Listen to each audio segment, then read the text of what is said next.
All right, you running? Yeah. Okay, great. All right.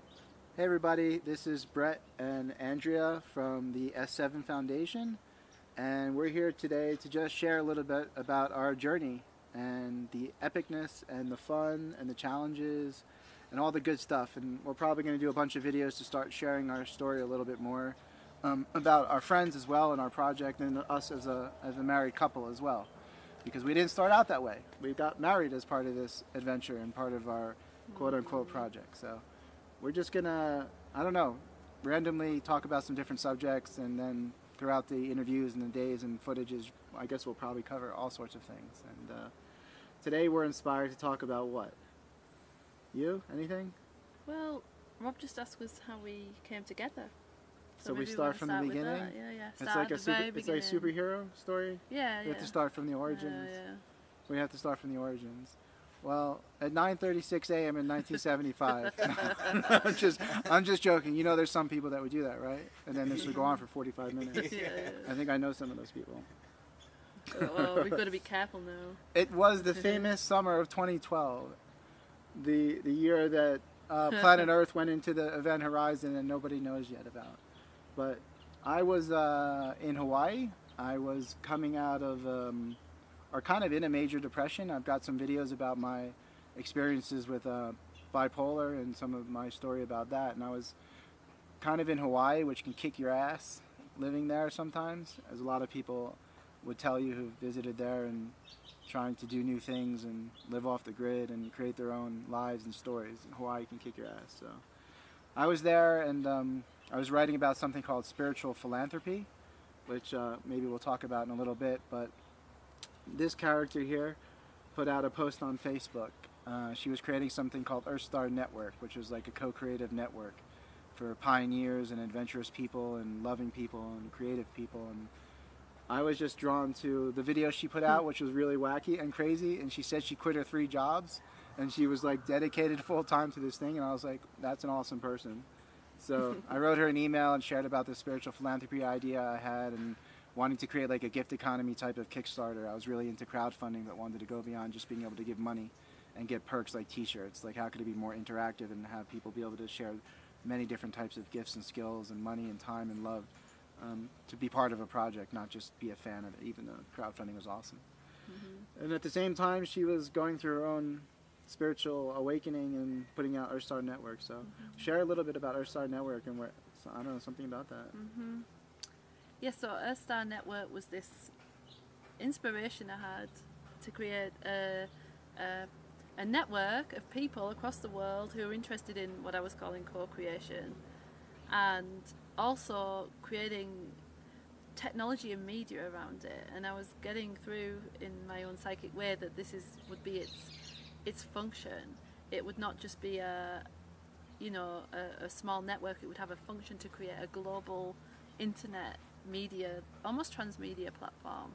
So I started putting information out about that and had an amazing response actually. My press release went out on the 8th of the 8th, 2012.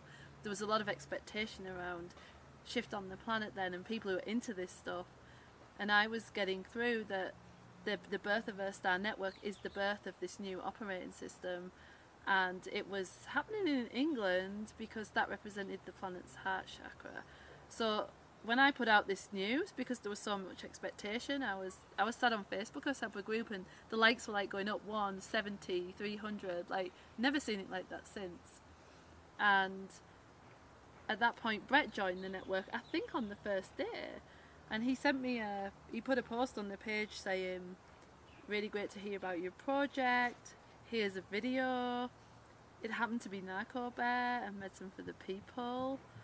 And I remember listening to it and thinking, this is inspiring, this is encouraging me to do this. And we connected from there, and then he started helping out at the network. He was one of the people that was more active. I had probably about 20 people who were very active, core, and Bret was one of them, and he kept showing up for online forums and things, and everything he said, I kept thinking, he has all my ideas. Why is that? Why does he have the same ideas? And it was me beginning to see, which I was getting through, how when creators have a shared blueprint in another dimension, they often experience this effect of similar seeing but from another lens. We've seen that happen over and over now since then, but with Bret it was very felt. And after about maybe 2 months or 3 months or something, one of the other members of the team said, "You guys, I think you two are soulmates." And I had a lot of trauma in the area of relationships, and I'd kind of decided I just wanted to love myself and I wasn't bothered anymore. So I went, "He's not my soulmate, I've had enough of that, that's crazy," and was very not enamoured with the idea at all to begin with. And then eventually Bret went to work on it was related to Earth Star Network. It was a little initiative that we set up, and he went to Texas to work on that.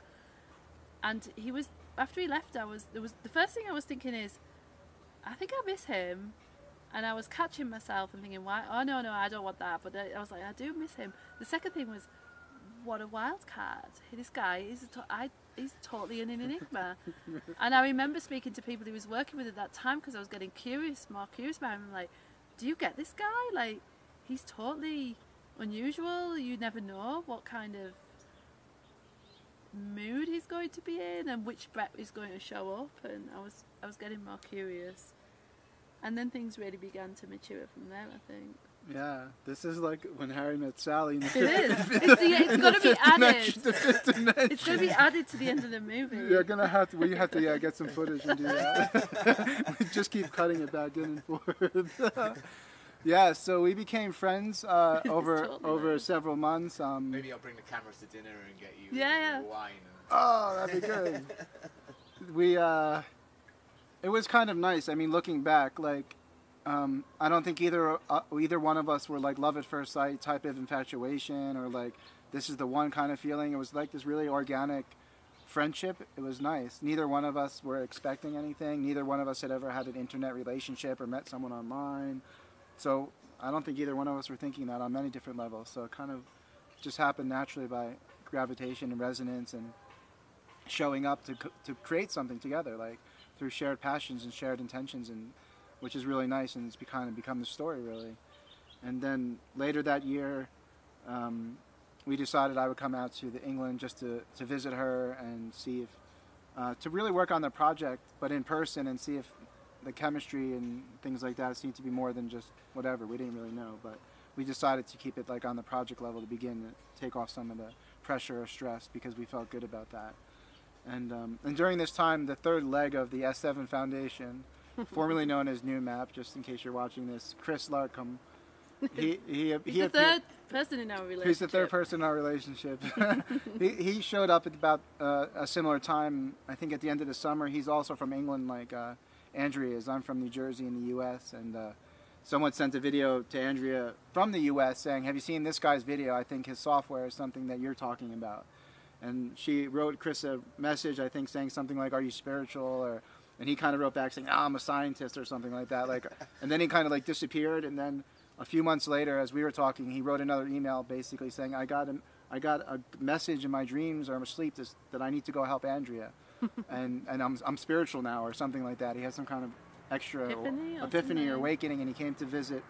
When I was there, actually, he came to visit, and the three of us met the first time. So it'd be fun to just throw that in there for the ongoing story. In the physical, both myself and Bret and Chris all met in the same week, basically. Something like that, yeah. Which is very interesting. Yeah, so we... Trinity. We were. The Holonic Trinity, as Jan Golding has recently called us, the Holonic instead of the Holy Trinity. So we have some kind of weird bond. We don't even need to question. We don't know what's going on.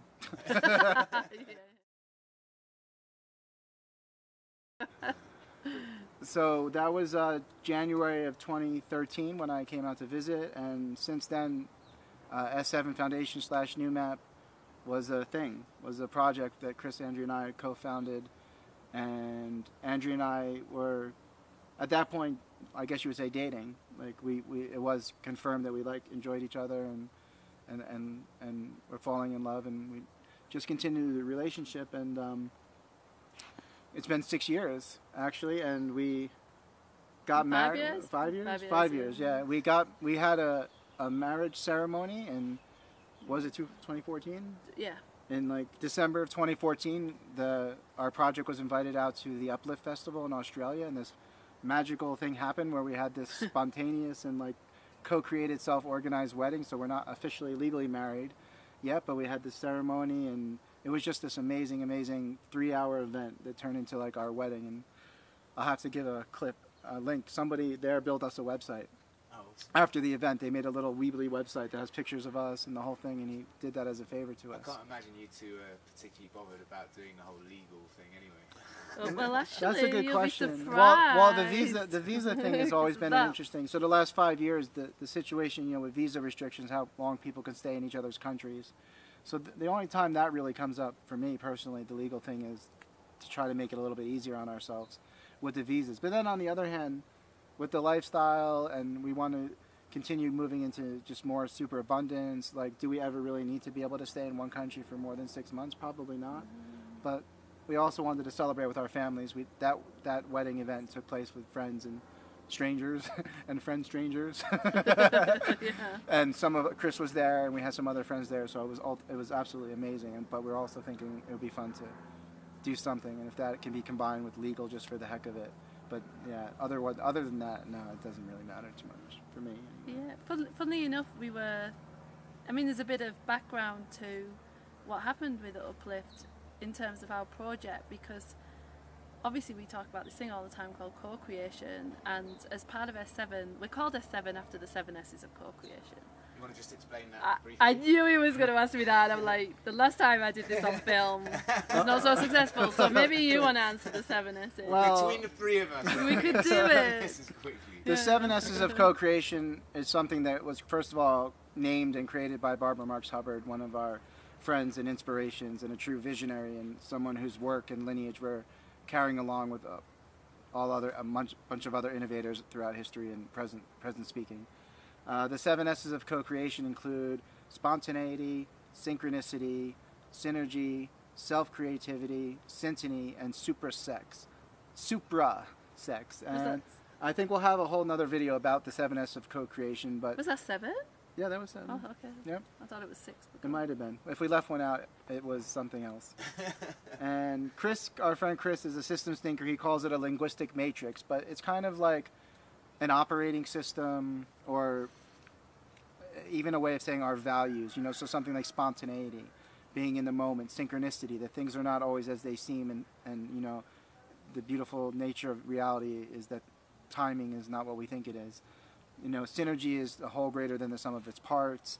Syntony is about inner knowing and alignment with the patterns of nature and collapsing duality into spirit-motivated social action. That's my favorite one. Self-creativity I might have left out. No, you and said syntropy. Syntropy. Yeah, I left syntropy. Syntropy is expanding levels of complexity, but it's still evolutionary. So more freedom and abundance, but it's like complexity with elegance at the same time. It's complex because it's more and bigger, but it's not. It's sophisticated and elegant as it gets more complex. Yeah, expansion. The expansion, and Barbara's naming of them are much more. I'm not doing it justice. I'm surprised I can't literally verbatim say all the definitions after all that, but we can share a link to the website or the page where I list them all. Supra-sex is going from procreation to co-creation, so it's what she calls vocational arousal. So this is what we all enjoy. We're all in this place we call Synergy Hub. Everyone's excited by different things, whether it's art or science or technology or spirituality. You get really actually turned on being around people that are creative and doing things you love to do, so it's supra-sex. And I think that's everything, as a little shop. So that's where we get the name, the S7 Foundation. So the foundations are the 7 S's for us in our lives. We orient around those. So rather than, I don't know, there's values like, truth and equality and transparency. Those are all awesome and they're part of our OS. But for us, the 7 S's in a way encapsulate many of those things. Of a new the 7 way. S's are the upgrade. For me, it is, and we're kind of eccentric, Chris, Andrea, and I, folk, and it works for us. Ultimately, it works for us. It helps us orient. It's also our own navigation system. So we don't expect, and we've went and learned lessons about this. Like organizationally, we've tried to do people join S7, and how does that all work? And then do they have to abide by our values or the organizational principles? And like we're learning a lot, and I think ultimately, even if S7 had a team of 100 people in a new style organization or organism and different teams and etc., I think the 7S's for Chris, Andrea, and myself would always be our compass. That's how we know if we're following our evolutionary purpose as S7, you know, to deliver these socio-technological. It's like your value system. It's like our value system. People get a little confused because they're not the normal words. Almost. It's like the foundational ways in which we can kind of distill what we think this new way of operating looks like. And to go back to the wedding, that's why I mentioned them, because traditionally a wedding, especially in England, the kind of spaces I come from, women especially can spend a year planning their wedding, looking at the photographer, figuring out who's going to do the food, who's going to fold the napkins, who's going to make the speeches, and we have all this planning. It's very expensive. S7, our wedding happened S7 fashion. It was spontaneous. It literally happened in the moment, and then it self-organized. We didn't organize any photographer or anyone. There was a photographer there. There was somebody who ordained alternative weddings there. There was actually a couple who do entertainment that call themselves the Eternal Honeymoon or something.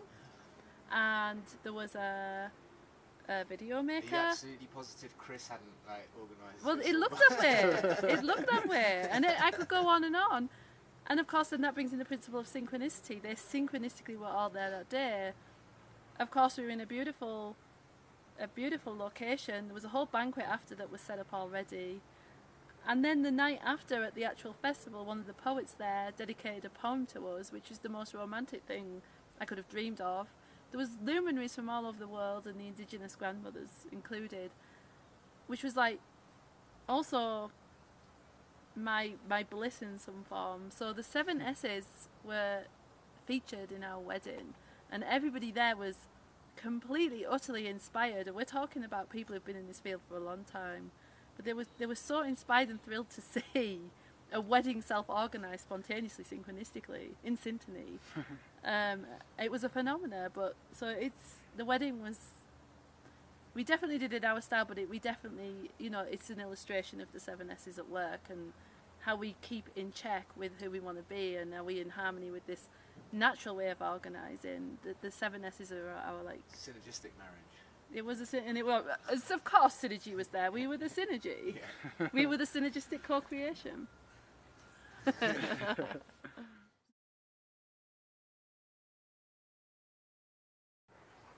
So this is an important part of the story for me that I want to share with the world, and I'm happy we came out and did this video today, no matter whatever happens with any of this footage or how many parts there are or not.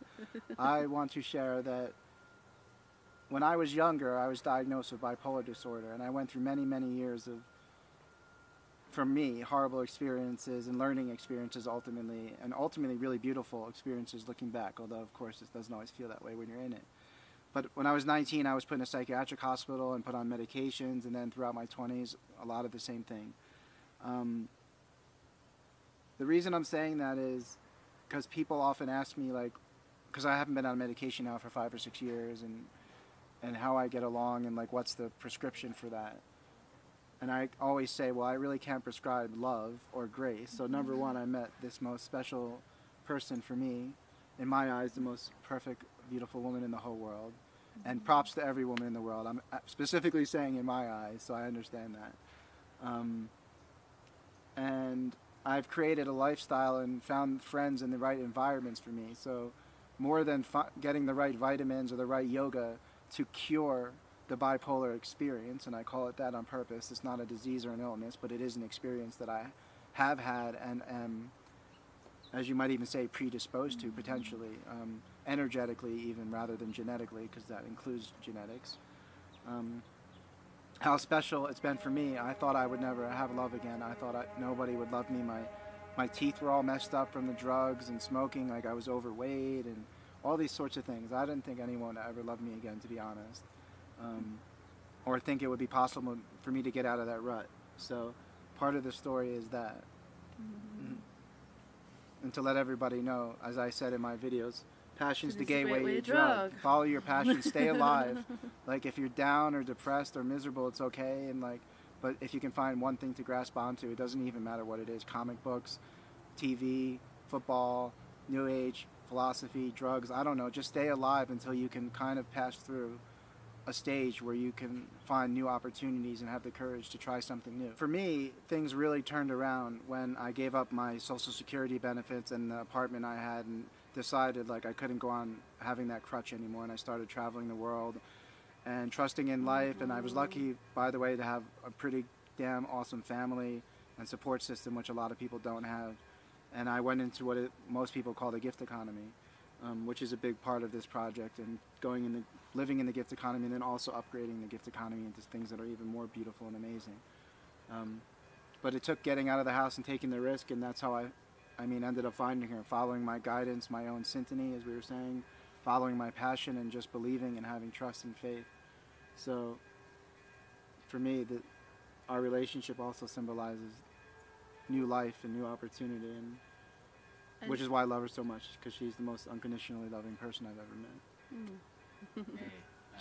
She liked my crazy. She liked my kind of crazy. I just wanted to add to this. It's important. We just did another interview, and I was talking about the importance of following your feelings. And when I was starting to meet Bret in this period we talked about, it was actually a friend of mine found a video of him and said, "Shuey, you want to explore with this guy? He's been in a mental institute, and he's a bit of a wild character kind of thing," and sent me a video Bret had done. Now, in this video, Bret was talking about six steps to awesomeness, which he'd been learning about through these adventures he's talking about. And behind him, one of the seven S's was a poster saying "awesome." And that was a synchronicity for him. He'd gone to present an event, and there was a total picture behind him just saying awesomeness. And me, with my way of seeing the world, was like, the universe is speaking here. There's a synchronicity. He's talking about 6 steps to awesomeness. There's an awesome poster behind him. He must be awesome. And because he was speaking from his heart about his experiences in mental health and the trauma of that, I could connect with that. And I actually, maybe a lot of people would have looked at him and said, well, they may not have resonated with his way of seeing things, the risks that he took, and also this open-hearted opening up of what it's like to have mental health experiences, especially men. But to me, this guy is a genius. And we often joke, I was attracted to the guy with no money and no teeth. But I was like, it's actually true. I was, on some level, the fact that he'd been institutionalized told me that he wasn't content with the world we were in, and the fact he was willing to open his heart showed me he was willing to work with his feelings, and all the lights were coming on for me when I actually finally got to see this video. So there's something there that is true of my experience too, that when you follow your heart and you're brave, things come into your life that you could never have expected. And often the universe is waiting for you to make that expansion before, because he could have sat thinking, I just want to meet a woman, but never broken out. And often what we want is in front of us, but it comes with the expansion. So from the other side of the fence, him doing what he did was the attraction to me in the end. So they go together.